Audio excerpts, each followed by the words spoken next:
माता कौशल्या ने श्री राम से पूछा, जब राम 14 वर्ष के वनवास के बाद लौटकर अयोध्या में आ गए तो माता कौशल्या ने पूछा कि राम के महल में गई माता कौशल्या और जाकर के कहा कि राम, मैंने सुना है तुम भगवान हो, तुम नारायण का अवतार हो। दुनिया कहती है कि राम साधारण इंसान नहीं, राम भगवान है। राम ने नजरें झुकाई, कहा माता, मुझे तो नहीं मालूम कि मैं भगवान हूं, मुझे ये भी नहीं पता कि मैं महापुरुष हूं, मुझे ये भी नहीं पता कि मैं नारायण हूं। तो मां ने कहा कि सब तो कहते हैं कि तू भगवान है। राम ने कहा कि मां, मुझे नहीं मालूम कि मैं भगवान हूं या नहीं, लेकिन ये राम इतना जानता है कि जिसके शीश पर तेरी जैसी मां का आशीर्वाद होगा वो दुनिया से एक दिन भगवान बन करके जरूर जाएगा, वो एक दुनिया में भगवान जैसा पूजा। मुझे नहीं मालूम कि मैं भगवान हूं, लेकिन तेरा आशीष मुझे भगवान जरूर बनाएगा। ध्यान रखिए, क्या महापुरुषों के जीवन थे, क्या उनका चरित्र था। एक बार स्वामी विवेकानंद बड़ा प्रवचन कर रहे थे, मां पे बड़ा मार्मिक प्रवचन किया। किसी मन चले नौजवान ने स्वामी विवेकानंद से कहा कि आपने 1 घंटे जो मां पे प्रवचन किया है, आप मां को इतना महत्व क्यों देते हैं? अरे संसार में आए हैं तो मां तो मिलती ही मिलती है, अरे मां तो एक जानवर को भी मिल जाती है, इसमें मां की कौन सी बड़ी महिमा है? स्वामी विवेकानंद ने कहा, मेरे भारत का, मेरे हिंदुस्तान का आदमी मां पे प्रश्न करता है। उन्होंने कहा कि तुझे समझना है कि मां क्या होती है? बोले हाँ स्वामी जी, समझाओ। हमने तो भगवान को बड़ा माना है, हमने तो महात्माओं को बड़ा माना है, आप तो मां का वर्णन करते हैं। स्वामी जी ने कहा सुनो, वो अपने सिर पर एक फेंटा बांधते थे, पगड़ी बांधते थे। स्वामी जी ने पगड़ी निकाली, उस युवक को कहा इसे रखो। बोले इसका मैं क्या करूंगा? बोले ये तुझे मां की महिमा समझाएगा। ये पगड़ी मां की महिमा कैसे समझाएगी? बोले एक बात सुनो, वो जो दूर स्थान पर पत्थर पड़ा है उसे उठा के लाओ, अपने पेट में बांधो, 9 घंटे बाद मुझसे मिलना। उसने कहा स्वामी जी कैसी बात कर रहे हो, मैं आपसे प्रश्न पूछने आया हूं, पत्थर उठाने नहीं आया हूं। स्वामी विवेकानंद ने कहा कि माँ बाप के संदेह में उठा हुआ प्रश्न किसी पत्थर से कम नहीं होता है, और पत्थर का जवाब कोई संत नहीं, पत्थर का जवाब भी पत्थर ही दे सकता है। जाओ और पत्थर उठा के लाओ, अपने पेट में बांधो, और 9 घंटे बाद मुझसे मिलना। अरे 9 घंटे की बात तो छोड़ो, 9 मिनट बाद वो आता है कि स्वामी जी मुझे उत्तर नहीं चाहिए, मुझे आंसर नहीं चाहिए, ये है आपका पत्थर और ये है आपका कपड़ा। संत ने कहा कि जाने से पहले उत्तर तो सुन ले, ये बता कि तू 9 घंटे उस पत्थर को क्यों नहीं बांध सका? बोले स्वामी जी आप इतने बड़े संत होके कैसी बातें करते हैं, ये पत्थर बांध के घूमूंगा, दुनिया हंसेगी मुझ पर, मेरा मजाक बनाएगी ये दुनिया, और इतना बड़ा पत्थर में पेट में बांध के घूमूंगा कैसे? तो संत ने कहा उत्तर लेके जा, जब ये पत्थर बांध के घूमने में तुझे शर्म आती है तो याद कर जब तेरी मां तुझे पेट में रख के घूमी होगी तो उसे शर्म क्यों नहीं आई। और एक बात याद रखना, अरे तू 9 घंटे का पत्थर 9 मिनट नहीं बांध सकता, कैसी होगी वो मां जो 9 महीने तुझे गर्भ में लेकर के घूमती रही। इसलिए मां से बड़ा दुनिया में कोई और, 9 महीने उसने हमें अपने गर्भ में रखा है मेरे भाई। उस मां की महिमा को समझने का प्रयास, ध्यान रखना, पिता में भी वो ताकत नहीं होती जो ताकत मां में हुआ करती है। मां 9 महीने पेट में लेके घुमा करती। एक बार नारायण श्री कृष्ण अपने महल में थे द्वारिका में, हमेशा हमेशा हमेशा मां यशोदा को याद करते थे। रुक्मणी ने एक दिन पूछा कि नारायण जरा ये तो बताओ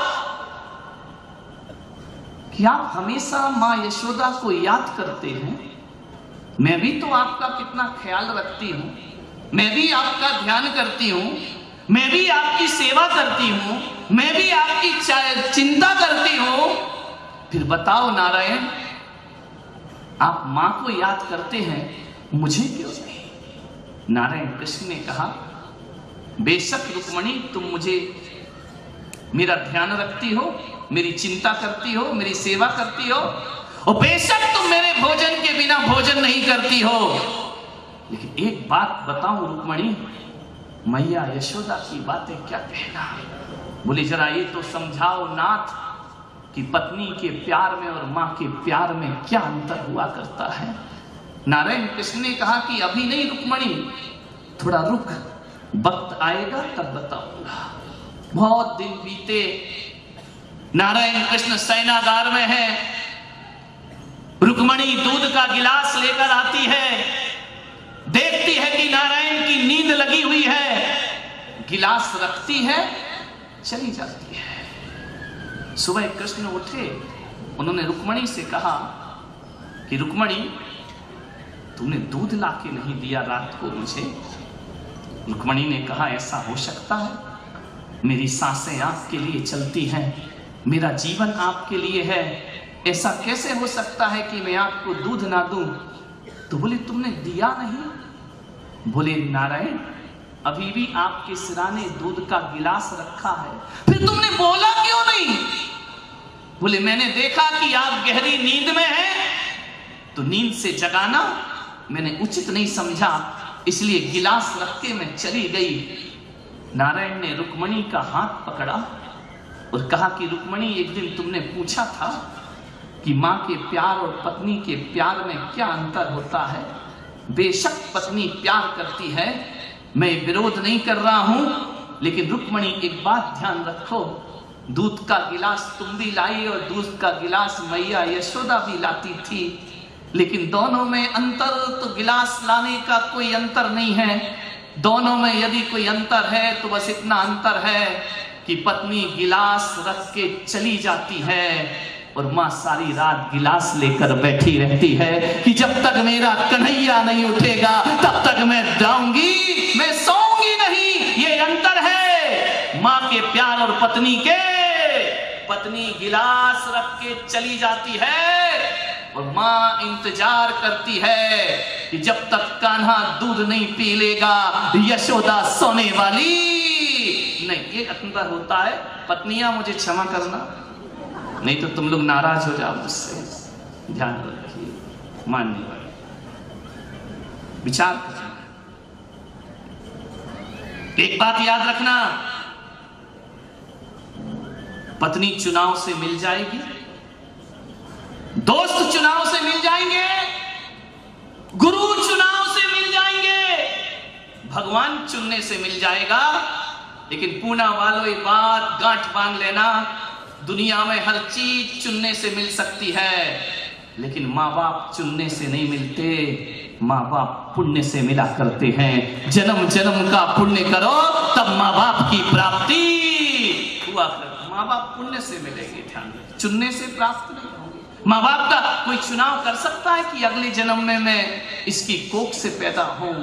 नहीं मेरे भाई, ये किस्मत से मिलते हैं, पुण्य से मिलते हैं। एक बच्चा था, मुझे याद आ रही है कहानी छोटी सी, ना जाने उसे क्या हो गया, वो अपनी मां से प्रेम नहीं करता था। मां उसके बिना जीती नहीं थी, लेकिन बच्चे को मां सुहाती नहीं थी। ज्यों-ज्यों बच्चा बड़ा हुआ, मां के प्रति बच्चा नफरत से भर गया। वो स्कूल छोड़ने जाए तो बच्चा कहता था, मां तू मेरे साथ मत चला कर, कोई जरूरत नहीं है, मैं स्कूल चला जाऊंगा। मां कुछ ना बोलती। सोचिए, जिस बच्चे को गर्भ में रखा, पाला पोसा, सब कुछ किया, वो बच्चा कहता है मां तू मेरे सामने मत आया कर। ऐसे दुर्भाग्य लोग दुनिया में होते हैं। मान्यवर, बिना संतान के बांझ होना अलग चीज है, लेकिन आज तो स्थिति यह है कि संतान होने के बाद भी नारी बांझ का जीवन जिया करती है, अपने ही बच्चों से प्रेम को तरसती है, अपने ही बच्चों से वात्सल्य को तरसती है। उसने कहा कि बेटा आखिर बात क्या है, तू मुझसे बात क्यों नहीं करता है? मां मैं तुझसे बात नहीं करना चाहता हूं और मैं ये चाहता हूं कि तू मेरे सामने कभी मत आना। मां ने कहा एक ही औलाद, विधवा का जीवन, बहुत नफरत थी उस बच्चे को अपनी मां से। मां ने कहा कोई बात नहीं, बच्चा है, आज नहीं कल, कल नहीं परसों संभल जाएगा। ज्यों ज्यों उम्र बढ़ी त्यों त्यों नफरत भी बढ़ती गई।